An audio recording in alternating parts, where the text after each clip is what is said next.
SSC CGL tier 1 की class number 28 में आपका स्वागत है। तो हम अपनी टाइम स्पीड डिस्टेंस की क्लास को कंटिन्यू कर रहे हैं। पिछली क्लास में हमने देखा था प्रोपोर्शनैलिटी का कंसेप्ट हम किस तरह से लगाते हैं इसमें टाइम स्पीड और डिस्टेंस में।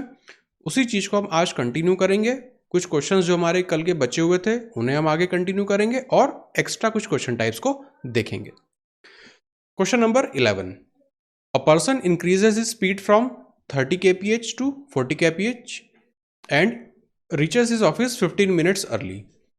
30 से 40 वो अपनी स्पीड को बढ़ा रहा है। तो यहाँ पे अगर हम स्पीड की बात करें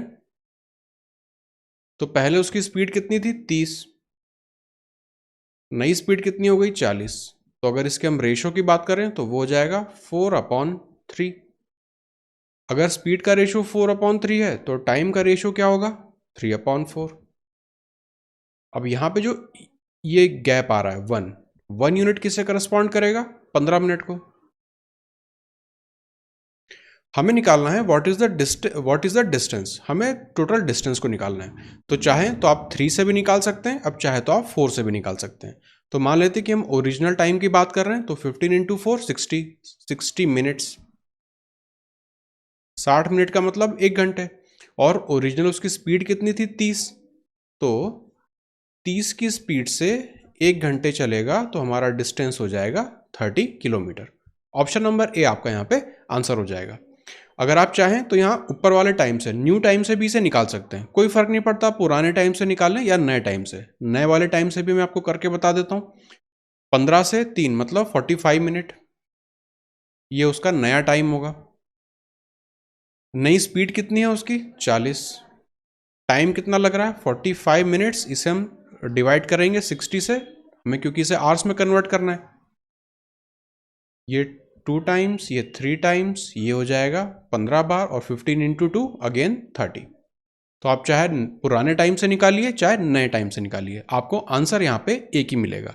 बस आपको ये ध्यान रखना है, अगर आपने पुराना वाला टाइम कंसिडर किया है तो आप स्पीड भी पुरानी लेंगे, अगर आपने नया टाइम कंसिडर किया है तो आप स्पीड फिर नई लेंगे। Question number 12, walking at 4 kilometre per hour a person reaches his office 5 minute late.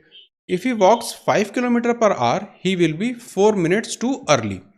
4 kilometre 4 kph की स्पीड पे चलने पर 5 मिनट लेट हो जाता है और 5 kph की स्पीड पे चलने पर 4 मिनट जल्दी पहुंच जाता है। फाइंड द डिस्टेंस, हमें यहाँ पे डिस्टेंस निकालना है। तो अगेन यहाँ पे हमें स्पीड दी हुई है दोनों की। तो अगर हम यहाँ पे स्पीड लिखें, पहले चलता था वो 4 से, फिर चलने लगा वो 5 से, तो ये हमें मिल गया स्पीड का रेशो। यहीं से हमें टाइम का रेशो मिल जाएगा क्योंकि डिस्टेंस हमारा सेम है। तो जब डिस्टेंस सेम होता है तो स्पीड और टाइम आपस में इनवर्सली प्रोपोर्शन काम करते हैं। तो टाइम का रेशो हमारा हो जाएगा 4/5। अब बात आती है यहाँ पे जो गैप है 1, ये गैप कितने को करस्पॉन्ड करेगा। पहले क्या हो रहा था कि 5 मिनट लेट जा रहा था, अब 4 मिनट जल्दी पहुंच जा रहा है। तो -5 और +4 दोनों के बीच में गैप कितना है 9 का। तो ये जो 1 यूनिट है वो करस्पॉन्ड करेगा 9 मिनट्स को।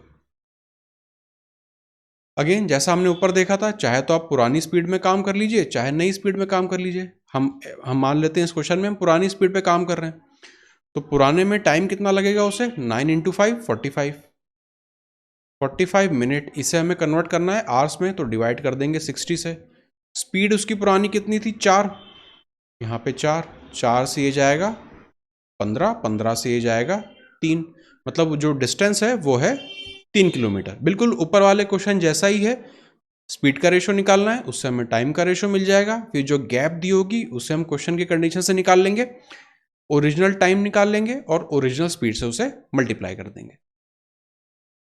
Question number 13, walking 3/4 of his usual speed, a person is 1.5 hours late to his office. Find his usual time to cover this distance. अब यहां से हमें यूजुअल टाइम पूछा है।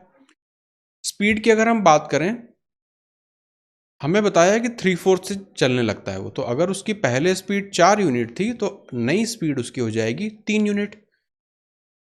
अब टाइम की अगर हम बात करें, क्योंकि डिस्टेंस तो यहाँ पे सेम है, तो इसका इनवर्स मतलब पहले अगर वो 3 यूनिट टाइम लगाता तो अब वो 4 यूनिट टाइम लगाएगा।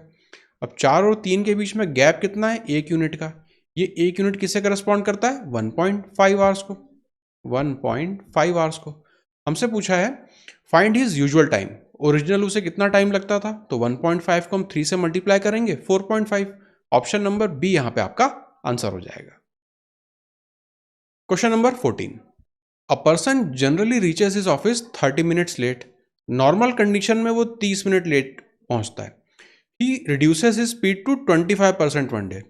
यहाँ पे कंडीशन आप समझिए, नॉर्मल स्पीड से वो हमेशा 30 मिनट लेट पहुंचता है अपने ऑफिस। अब क्या कर रहा है किसी दिन कि वो अपनी स्पीड को और 25% कम कर दे रहा है, उसकी वजह से वो अब 50 मिनट लेट पहुंच रहा है। In how much time does he need to complete his journey if he wants to reach office on time. अब ये है एक अच्छा क्वेश्चन, क्योंकि ऊपर हमने जितने क्वेश्चंस किए थे उन्हीं का ये एप्लीकेशन है, या कहें कि एक स्टेप इसमें हमें और फर्दर काम करना पड़ेगा। स्पीड में कितना रिडक्शन है 25% का, तो पहले अगर हम स्पीड को लिखें 25% का मतलब होता है 1/4, 25% से कम करने का मतलब 3/4। तो पहले अगर वो 4 की स्पीड से चलता था तो नई स्पीड उसकी हो जाएगी 3। 20%, 25% हमने स्पीड को रिड्यूस किया, तो यहाँ पे टाइम का रेशो क्या हो जाएगा, डिस्टेंस तो सेम है तो 4/3। स्पीड के रेशो से हमने यहाँ पे टाइम का रेशो निकाल लिया। अब यहाँ पे ये जो गैप है 1 यूनिट, ये किससे करस्पॉन्ड करेगा, यही पता लगाना इस क्वेश्चन का चैलेंज है। आप इसे 30 लिखेंगे या आप इसे 50 लिखेंगे, ये आपको पता करना है। अब यहाँ पे जो टाइम आ रहा है वो है ओरिजिनल टाइम, ठीक है। यहाँ पे थोड़ा सा ट्रिक है, या कहें यहाँ पे थोड़ा सा है कि यहाँ पे चेंज है, जहाँ पर सब लोग गलती करेंगे लेकिन आपको नहीं करनी है। ओरिजिनल टाइम उसका 3 यूनिट्स है, तो जो भी वो टाइम ओरिजिनल से चलता होगा वो वही उसे 3 मिनट को करस्पॉन्ड कर रहा होगा। और वो ओरिजिनल टाइम क्या है, 30 मिनट से वो लेट पहुंच रहा है। अब क्या हो रहा है कि जब उसने स्पीड को कम किया तो टाइम उसका और बढ़ गया, अब वो 50 मिनट पे पहुंच रहा है। तो ये गैप कितना होगा, ये जो 1 यूनिट है वो किसे करस्पॉन्ड करेगा, 30 को, 50 को, या किसी और को। तो आप देखेंगे ये जो पुराना टाइम था उसमें तो 30 मिनट कंसिडर हो गए, उसी को मिला के तो 30 मिनट वो लेट जा रहा था, अब वो 50 मिनट लेट जा रहा है, तो गैप कितना होगा 50 - 30 मतलब 20। ये है इंपॉर्टेंट चीज इस क्वेश्चन में, कि आपको ये 20 समझ में आ रहा है कि नहीं आ रहा है, कहीं आप इसकी जगह 50 तो नहीं लिख रहे हैं। एक बार इस चीज को मैं फिर से रिपीट कर देता हूं। देखिए, स्पीड हमें पता है 25% से कम हुई, उसका हमने रेशो निकाला, डिस्टेंस सेम है तो स्पीड का रेसिप्रोकल हो जाएगा हमारा टाइम का रेशो। अब यहाँ पे आप देखेंगे 1 यूनिट का गैप आ रहा है टाइम में, क्यों आ रहा है, क्योंकि स्पीड उसने कम करी है। अब 3 यूनिट जो है वो उसका ओरिजिनल टाइम था, जिस टाइम से वो जितना टाइम उसे नॉर्मली लगता है ऑफिस पहुंचने में। 4 यूनिट क्या है, नया टाइम है, जितना उसे टाइम लगता है पहुंचने में। अब उसे 50 मिनट वो लेट हो रहा है, पहले ऑलरेडी वो 30 मिनट लेट था, वो 50 मिनट लेट है, तो गैप कितना है, गैप तो हमारा 20 ही मिनट का आ रहा है ना, 50 मिनट का थोड़ी आ रहा है, इसलिए यहां पे आएगा 20। इतना अगर आप समझ गए तो बाकी का क्वेश्चन फिर हो जाएगा आसान।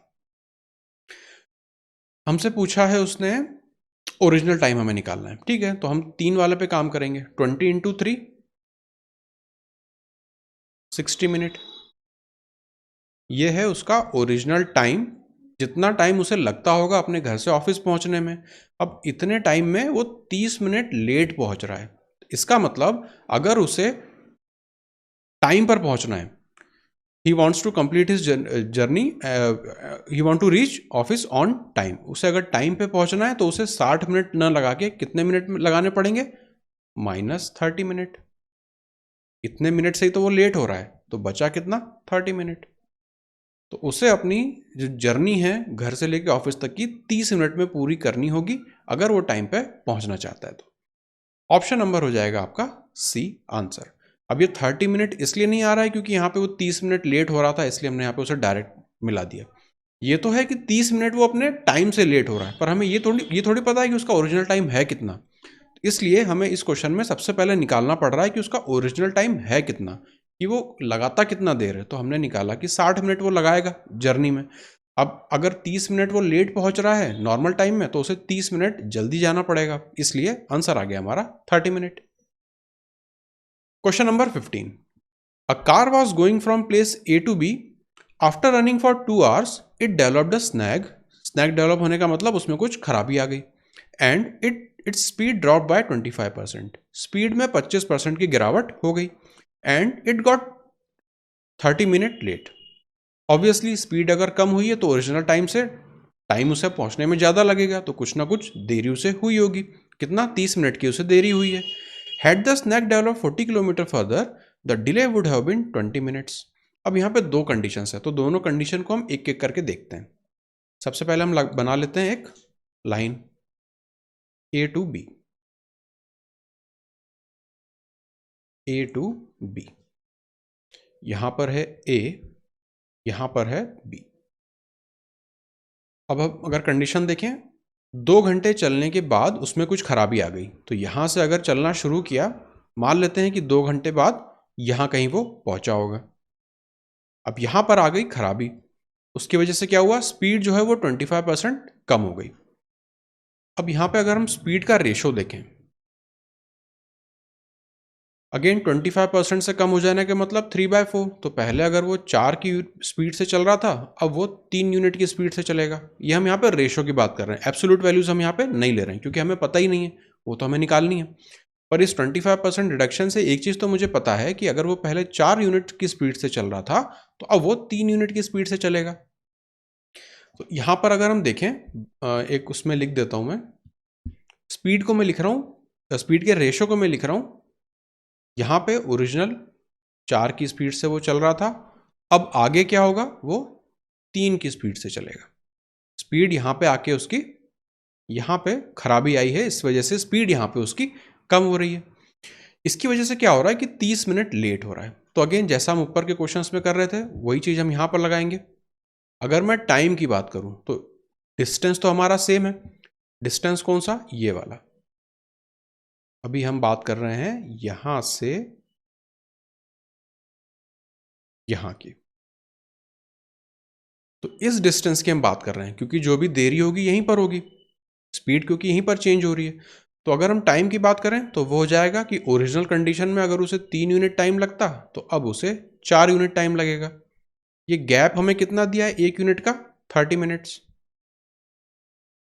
तो हम यहां से निकालना चाहेंगे कि ओरिजिनल उसे कितना टाइम लगता होगा। तो ओरिजिनल है 3, तो 3 इंटू 30 90 मिनट्स। तो हम यहां पे ऊपर लिख लेते हैं 90 मिनट्स। ओरिजिनल स्पीड से उसे यहां से लेके यहां तक चलने में 90 मिनट्स लगते। नए नए केस में उसे कितना लगेगा? 4 इंटू 30 120 मिनट्स। पर उसे हम अभी कंसिडर नहीं कर रहे हैं। हमें यहाँ पे सबसे पहले क्या करना होता है? ओरिजिनल टाइम और ओरिजिनल स्पीड निकालनी है उस कार की, तभी हम यहाँ पे उसका टोटल डिस्टेंस आराम से निकाल पाएंगे। अब हम बात करते हैं सेकंड कंडीशन की। अगर जो खराबी है वो 40 किलोमीटर बाद आई होती, और तो यहां से हम मान लेते हैं कि इतना पोर्शन जो है, ये वाला पोर्शन, ये है 40 किलोमीटर का। अब 40 किलोमीटर चलने के बाद खराबी आई होती, ठीक है, तो यहां पे अब हम दूसरी कंडीशन का अगर हम रेशो लिखें, तो यहां से लेके यहां तक टोटल कितना है? 4 की ही स्पीड से चलता वो। इस पॉइंट पर, ये वाले पॉइंट पर खराबी होने के बाद उसकी स्पीड का रेशो क्या हो जाता? 3। तो सेम चीज, रेशो सेम ही रह रहा है, रेशो में कोई चेंज नहीं आ रहा। तो जो सेकंड कंडीशन है उसमें उसके हिसाब से ए से लेके इस वाले पॉइंट तक वो चला, फिर इस पॉइंट के बाद वहां पे खराबी आई, ठीक है। तो जैसे पहली कंडीशन में यहां पर खराबी आई थी तो हमने उसके आगे का डिस्टेंस लिया था, इस कंडीशन में यहां पर खराबी आई है तो उसके हम बाद का डिस्टेंस लेंगे। अब यहां पे जो डिस्टेंस मैं ले रहा हूं उसे मैं कलर चेंज करके ग्रीन से बता देता हूं आपको। यहां से यहां, अब हम इस वाले पार्ट पे काम कर रहे हैं। फर्स्ट कंडीशन में हमने येलो वाले पूरे पार्ट पे काम किया था, अब हम इस वाले पार्ट पे काम कर रहे हैं। अगेन सेम चीज, स्पीड का चेंज क्या आ रहा है? पहले 4 यूनिट से चल रहा था वो यहां तक, अब वो 3 यूनिट से चलेगा इस पॉइंट के आगे तक। उसकी वजह से टाइम में अगर हम देखें तो इसका रेसिप्रोकल अगेन 4/3 हो जाएगा। लेकिन अब क्या हो रहा है? इसकी वजह से अब उसे 20 मिनट का डिले होगा। तो जब 20 मिनट का डिले होगा तो यहां पे सेकंड कंडीशन के हिसाब से यहां हम लिखेंगे 20 मिनट्स। तो यहां से हम निकाल लेंगे ओरिजिनल टाइम कि अगर वो नॉर्मल स्पीड से ही ग्रीन वाला पार्ट भी कवर करता तो उसे कितना टाइम लगता? तो 20 इंटू 3 60 मिनट्स। तो यहां हम लिख लेते हैं 60 मिनट्स। अब आप देखेंगे अगर हम ओरिजिनल कंडीशन को देखें यहाँ से यहाँ तक चलने में 90 मिनट लग रहे हैं, यहाँ से यहाँ तक चलने में 60 मिनट लग रहे हैं। तो ये वाला जो बीच का पोर्शन है, यहाँ से यहाँ तक, इस पोर्शन में उसे कितना टाइम लगेगा? 90 - 60, 30 मिनट्स। 30 मिनट्स। अब हमें डिस्टेंस पता लग गया, ओरिजिनल टाइम पता लग गया। तो अगर 30 मिनट में वो 40 किलोमीटर चल रहा है तो 1 घंटे में कितना चलेगा? 80 किलोमीटर। तो उसकी जो ओरिजिनल स्पीड है उसे मैं लिख देता हूँ स्पीड ओरिजिनल, वो कितनी है? 80 किलोमीटर पर आवर। 80 kph उसकी स्पीड है ओरिजिनल। अब यहाँ पे हमें बताया गया है कि 2 घंटे तो पहले ही वो ऑलरेडी चल चुका है। दूसरा, आगे की डिस्टेंस 90 मिनट वो और कवर कर लेता उसी वाली ओरिजिनल स्पीड से। तो टोटल टाइम कितना हो गया? 2 + 90 मिनट्स, 90 मिनट मतलब 1.5, तो 3.5। टोटल टाइम ओरिजिनल स्पीड से वो 3.5 आवर्स में कंप्लीट कर लेता। तो जो हमारा डिस्टेंस हो जाएगा वो होगा, स्पीड कितनी है? 80, टाइम कितना है? 3.5 आवर्स, तो 35/10। इसे हमें मल्टीप्लाई करना है। 8 3 ज़ा 24, 5 8 ज़ा 40, 280 किलोमीटर्स। ऑप्शन नंबर सी आपका यहाँ पे आंसर हो जाएगा। तो ये क्वेश्चन इंपॉर्टेंट है, इसमें कुछ भी हमने एक्स्ट्रा चीज नहीं करी, कुछ भी हमने अनोखा नहीं किया। जो हम प्रोपोर्शनैलिटी लगाते आ रहे हैं वही हमें लगानी पड़ रही है। बस क्या हो रहा है कि इस क्वेश्चन में हमें 2 बार लगानी पड़ रही है, क्योंकि यहाँ पे कंडीशन भी हमें 2 दी है। पहले कंडीशन में 30 मिनट का डिले था, दूसरी कंडीशन में 20 मिनट का डिले है। तो उन दोनों कंडीशंस को हमने यहाँ पे एनालाइज किया, उसे इस तरह से प्लॉट किया, और इसके हिसाब से हमने सबसे पहले हमें क्या निकालना है? ओरिजिनल टाइम निकालना है। सबसे अच्छा तरीका है इस क्वेश्चन को सॉल्व करने का, ओरिजिनल टाइम आप निकाल लो दोनों का, उससे आपको इस गैप का टाइम पता चल जाएगा कि वहां पे ओरिजिनल कंडीशन में कितना टाइम लगेगा।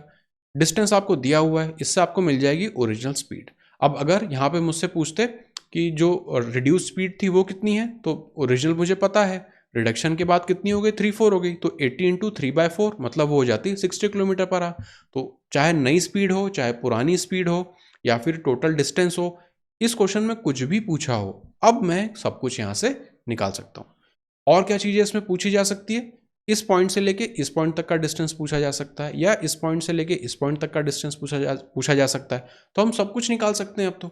80 की स्पीड हमें पता चल गई है, 2 घंटे चलता तो ये वाला जो डिस्टेंस है वो हो जाता हमारा 160 किलोमीटर। उसी तरह से यहाँ का भी हमें पता है, 60 मिनट उसे लगता है, स्पीड कितनी है 80, तो ये वाला जो डिस्टेंस है वो हो जाता 80 किलोमीटर्स। तो यहाँ से भी अगर मैं देखूँ 80, और यहाँ पे कितना था हमारा 160, वो हो गया 240, और 40 यहाँ पर भी है मतलब 280, उससे भी यही आ रहा है। तो अब इस क्वेश्चन में चाहे कुछ भी पूछा हो, चाहे डिस्टेंस अलग अलग पूछा हो, चाहे आपसे टाइम अलग अलग पूछा हो, चाहे आपसे स्पीड नई और पुरानी पूछी हो, आप सब कुछ निकाल सकते हैं। तो ये सबसे आसान और सबसे फास्ट तरीका है इस तरह के क्वेश्चंस को सॉल्व करने का। Question number 16, a distance of 600 km is to be covered using both train and bus. If the first 120 km are covered by train and the rest of distance by bus, it takes 8 hours in total. तो हम इसे equation के form में लिख लेते हैं। पहले क्या हो रहा है? 120 किलोमीटर की बात हो रही है। 120 किलोमीटर ट्रेन की स्पीड हम लिख लेते हैं t। इतना वो 120 किलोमीटर ट्रेन की स्पीड से चला, और बाकी का कितना हो जाएगा? 600 में से 120 माइनस करेंगे तो 480। तो 480 का डिस्टेंस वो बस की स्पीड से कवर करेगा। टोटल टाइम कितना लगता है उसे? 8 घंटे, 8 आवर्स। ये हो गई इक्वेशन नंबर 1। दूसरी कंडीशन के हिसाब से, if the train is use for 80 kilometres more, तो 120 + 80 200 बाय ट्रेन, प्लस बचा हुआ डिस्टेंस कितना हो जाएगा? 400। ये चलेंगे हम बस से। टाइम हमें कितना लगेगा इस केस में? 20 मिनट ज़्यादा लगेंगे। तो 8 घंटे से 20 मिनट ज़्यादा, 20 मिनट को अगर मैं आवर्स में कन्वर्ट करूँ तो 1/3, तो 8 होल 1/3, 8 होल 1/3। ये हो गई हमारी दूसरी क्वेश्चन। अब हमसे यहाँ पूछा है what is the speed of train, हमें ट्रेन की स्पीड निकालनी है। तो 2 इक्वेशंस बन गए हमारे पास, इन्हें हमें सॉल्व करके ट्रेन की स्पीड निकालनी होती है। तो हमें एलिमिनेट किसे करना है? बी वाले पार्ट को, मतलब इस वाले पार्ट को हमें यहाँ से एलिमिनेट करना है। अब इसे हम एलिमिनेट कैसे करें? यहाँ पे तो 480 है, यहाँ पे 400 है। तो हम क्या करते हैं, ये जो 480 है, इसमें मैं क्या मल्टीप्लाई कर दूं कि वो बन जाए 400। मुझे एक मल्टीप्लिकेशन फैक्टर चाहिए जिससे मैं उस पूरी इक्वेशन को मल्टीप्लाई कर दूं, उसे मैंने x मान लिया। 0 से 0 कट गया, 8 से ये जाएगा 6 बार, ये जाएगा 5 बार, तो जो मल्टीप्लिकेशन फैक्टर है वो मुझे मिल गया 5/6। तो ये जो पहली इक्वेशन है इसे मैं मल्टीप्लाई करूंगा 5/6 से, तो ये जो पहली इक्वेशन है ये क्या बन जाएगी, इसे मैं यहाँ पे नीचे लिख रहा हूँ। 6 से ये जाएगा 20 और 5 से हमें दे देगा 100। 100 डिवाइडेड बाई टी प्लस ये वाला पोर्शन तो 400 बन जाएगा। 400/b इज इक्वल टू, यहाँ पे हमें इसे मल्टीप्लाई करना है, ये हो जाएगा 4 तो 20/3, 20/3 ये हमें मिल गई। इसे हम थर्ड इक्वेशन नाम दे देते हैं। अब आप देखेंगे सेकंड और थर्ड में b का जो ये कांस्टेंट वाला पार्ट है, कोफिशिएंट है, ये हो गया हमारा सेम, तो सिंपली हम इसे माइनस कर देंगे। 8 3 24 और यहाँ पे 5, तो इक्वेशन नंबर 2 में से हम इक्वेशन नंबर 3 को माइनस कर रहे हैं, तो वहां से हमें क्या मिलेगा, इस वाले पार्ट को मैं मिटा देता हूं ताकि लिखने की स्पेस हो जाए। अब इक्वेशन नंबर 2 में से हमें इक्वेशन नंबर 3 को घटाना है, तो ये दोनों आपस में कैंसल आउट हो जाएंगे। यहां से मिलेगा हमें 100 डिवाइडेड बाई टी किसके बराबर होगा, 25/3 माइनस 20/3 मतलब 5/3। 5/3 ये कितना जाएगा 20, तो यहां से ट्रेन की स्पीड हमें कितनी मिल गई 60। ऑप्शन नंबर डी आपका यहाँ पे आंसर हो जाएगा।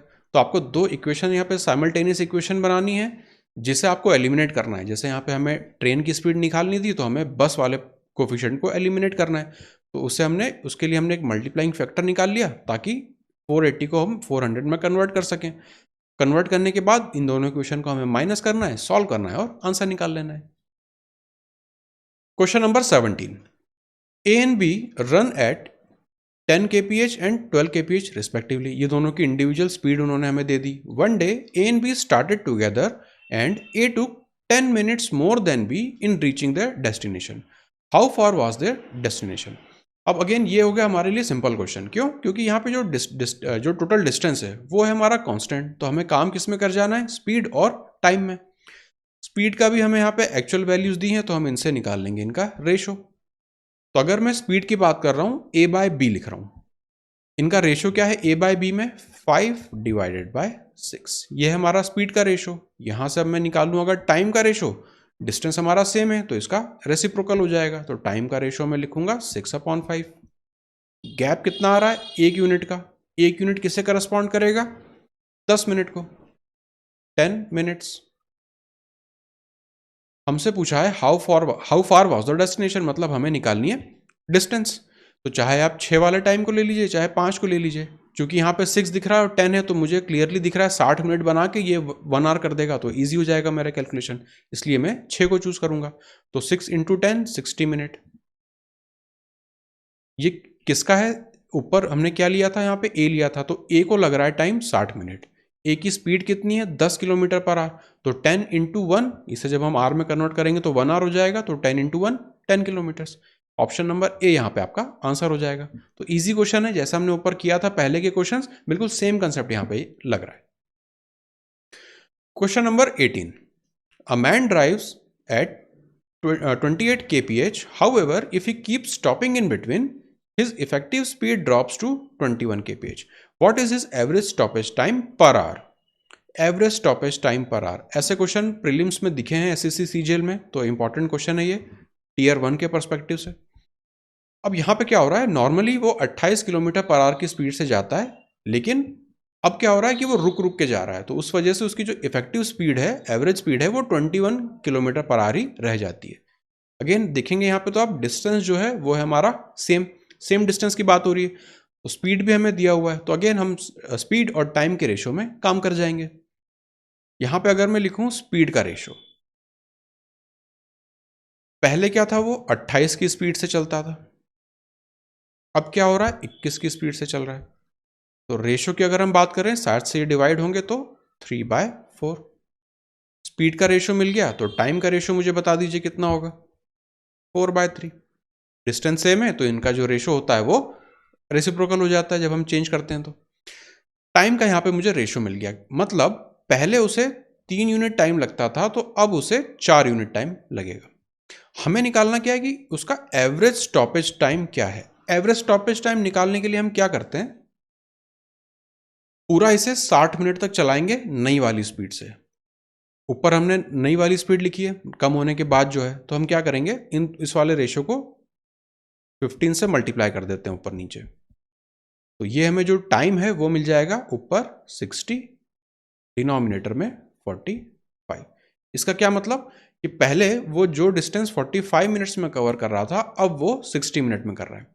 यहां पर मैंने नीचे वाले पार्ट को 60 क्यों नहीं किया, ऊपर वाले पार्ट को क्यों किया, क्योंकि यहां पे मुझे निकालना है average stoppage time per hour. प्रति घंटे के हिसाब से मुझे उसका स्टॉपेज टाइम निकालना है। तो प्रति घंटे के हिसाब से मैं कब निकाल पाऊंगा, जब मैं उसे उसका जो नया वाला टाइम है उसे 60 मानूं, तभी तो मैं कंपेयर कर पाऊंगा इसे इस वाले उसके ओरिजिनल वाले टाइम से। इसलिए हम यहाँ पे उसका जो नया टाइम निकलता है उसे 60 मानते हैं, मतलब टोटल 1 आवर में कन्वर्ट करते हैं, और फिर जो गैप निकलता है ये जो 15 है ये हमारा यहाँ पे आंसर हो जाता है। ऑप्शन नंबर डी हमारा यहाँ पे राइट आंसर है। तो सिर्फ एक चैलेंज है यहाँ पे करने का, वो है कि आप न्यूमरेटर को 1 आवर बनाएंगे या डिनोमिनेटर को 1 आवर बनाएंगे। तो आपको यहाँ पे ध्यान रखना है जो उसकी नई स्पीड को करस्पॉन्ड करेगा टाइम, उसे आप यहाँ पे कंप्लीट 1 आवर बनाएंगे। तो नई स्पीड को हमने न्यूमरेटर में लिखा था तो टाइम उसके करस्पॉन्डिंग भी न्यूमरेटर पर आएगा, इसलिए इस वाले ऊपर वाले पार्ट को हमने 60 मिनट में कन्वर्ट किया और उससे हमें मिला कि उसका पुराना टाइम क्या होता इसके कंपैरिजन में, उसके रिस्पेक्ट में हम निकाल रहे हैं, इसलिए यहाँ पे नए वाले टाइम को हमें 60 करना पड़ता है। बस एक ही चीज़ है जहाँ पे गलती होती है वो है ये, कई बार लोग नीचे वाले टाइम को कर देते हैं, इससे आंसर आ जाता है गलत। A man travels some distance at speed of 12 km per hour and returns at 9 km per hour. If the total time taken by him is 2 hours 20 minutes, find the distance. अब इस तरह के question में जब same distance travel किया हो, अगर same distance की बात हो रही है, इस पॉइंट को अगर हम मान लें A, इस पॉइंट को हम मान लें B, तो व्यक्ति क्या कर रहा है, A पॉइंट से शुरू कर रहा है, B तक जा रहा है और फिर B से शुरू कर रहा है A तक आ रहा है। डिस्टेंस तो आप देखेंगे यहाँ पे सेम है, तो जब भी इस तरह का केस बनता है तब हम क्या करते हैं, स्पीड जो हमें दी रहती है आने जाने वाली दोनों, उसका हम यहाँ पे एवरेज डायरेक्ट निकाल सकते हैं। और उसका फॉर्मूला क्या होता है, speed average is equal to 2 times into speed 1 into speed 2 divided by speed 1 plus speed 2। ये होता है हमारा फॉर्मूला, और ये हमें देता है एवरेज स्पीड। तो इस तरह के क्वेश्चन में आपको इसे टोटल डिस्टेंस d मान के फिर आप उसमें एक बार 12 से डिवाइड करेंगे, एक बार 9 से डिवाइड करेंगे, वो नॉर्मल तरीका है करने का, आप समझने के लिए उससे कर सकते हैं, लेकिन आपको ये वाला मेथड फॉलो करना है कि जब भी सेम डिस्टेंस कवर किया जा रहा है अलग अलग स्पीड से, तब आप एवरेज स्पीड उस टोटल जर्नी की निकाल सकते हैं। अभी जो एवरेज स्पीड है ये टोटल जर्नी की है, ये ध्यान रखिए कि अलग अलग स्पीड की जगह अगर ये मान लूँ कि इस स्पीड से वो जा भी रहा है और इसी स्पीड से वो आ भी रहा है, ये एवरेज स्पीड उस चीज को करस्पॉन्ड करेगी। यहां से हम कैलकुलेट कर लेते हैं इनका एस एवरेज, स्पीड एवरेज, तो 2 मल्टीप्लाई बाय, एक स्पीड है हमारी 12, दूसरी स्पीड है हमारी 9, डिवाइड में 12 प्लस 9 21, ये मिल गई हमें एवरेज स्पीड। टोटल टाइम की अगर हम बात करें तो टोटल टाइम कितने समय के लिए चल रहा है, वो आने जाने दोनों तरफ के लिए 2 आवर्स 20 मिनट्स। तो 2 आवर्स 20 मिनट्स हमें पता है कि 1/3 होता है आवर्स के टर्म्स में, तो 2 प्लस 1/3 ये हो जाएगा 7/3। तो इस एवरेज स्पीड को अगर मैं टोटल टाइम से मल्टीप्लाई कर दूं तो मुझे टोटल डिस्टेंस मिल जाएगा A से B और B से A टोटल का। अब यहां से एवरेज को हटा के यहां पे मैं लिख लेता हूं डिस्टेंस, डिस्टेंस टोटल, तो यहां पर मैं मल्टीप्लाई करूंगा 7/3 टाइम से, 7 से ये जाएगा 3 बार, 3 और 3 9, इसे कैंसिल कर देगा, तो यहां से टोटल डिस्टेंस मुझे मिलेगा 24 किलोमीटर्स। अब ये टोटल डिस्टेंस क्या है, A से B तक जाना और B से A तक आना। हमसे क्या पूछा है, फाइंड द डिस्टेंस। तो यहाँ पे अगर ये क्वेश्चन में थोड़ी सी एम्बिग्यूटी है, हमें ये नहीं पता कि टोटल डिस्टेंस पूछा है या एक तरफ का डिस्टेंस पूछा है, पर अगर मैं ऑप्शन में देखूं तो 24 मुझे कहीं पर भी नहीं दिख रहा और 12 दिख रहा है, इसका मतलब मुझसे एक तरफ का डिस्टेंस पूछा है कि distance from A to B। Find the distance, तो इसका आप आगे लिख लीजिए बिटवीन ए एंड बी। तो हमें ए और बी का एक तरफा डिस्टेंस चाहिए, तो 24 को 2 से डिवाइड कर देंगे, हमें मिल जाएगा 12 किलोमीटर। तो यहाँ पे एक गलती सबसे होती है, वो होती है कि एवरेज स्पीड निकालने के बाद टोटल टाइम से मल्टीप्लाई कर देते हैं और 24 को वो आंसर मार्क कर देते हैं, किसका, एक तरफ की जर्नी का। लेकिन ऐसा नहीं है, एवरेज स्पीड आने जाने दोनों तरफ की है, टाइम भी आप दोनों तरफ का काउंट कर रहे हो, तो डिस्टेंस भी तो आपका डबल काउंट होगा ना, इसलिए हमें इसे आखिरी में 2 से डिवाइड करना पड़ता है अगर हमसे एक तरफ की डिस्टेंस को पूछा हो तो। क्वेश्चन नंबर 20, हमारा आज का last question. A man travels a distance of 18 km from his house to an exhibition by Tanga at 15 km per hour and returns back on cycle at 10 km per hour. Find his average speed for the whole journey. तो ये तो simple हो गया, हमें ऊपर वाला equation सिर्फ इतना वाला पार्ट यहाँ पे निकालना है, तो इसे हम जल्दी से निकाल लेते हैं। एस एवरेज स्पीड पूछी हमसे टोटल जर्नी की, वो क्या हो जाएगा, फॉर्मूले के हिसाब से 2 मल्टीप्लाई बाय, एक स्पीड है हमारी 15, दूसरी स्पीड है हमारी 10, और नीचे हम लिखेंगे 15 और 10 25। इसे अगर हम सॉल्व करें तो ये 5 बार, ये 3 बार, ये 2 बार, 4 और 3 12, तो 12 kph 12 किलोमीटर पर आवर उसकी एवरेज स्पीड हो जाएगी टोटल जर्नी की। तो यहाँ पे 2-3 चीज़ें इंपॉर्टेंट थी जो आज की क्लास में हमने देखा।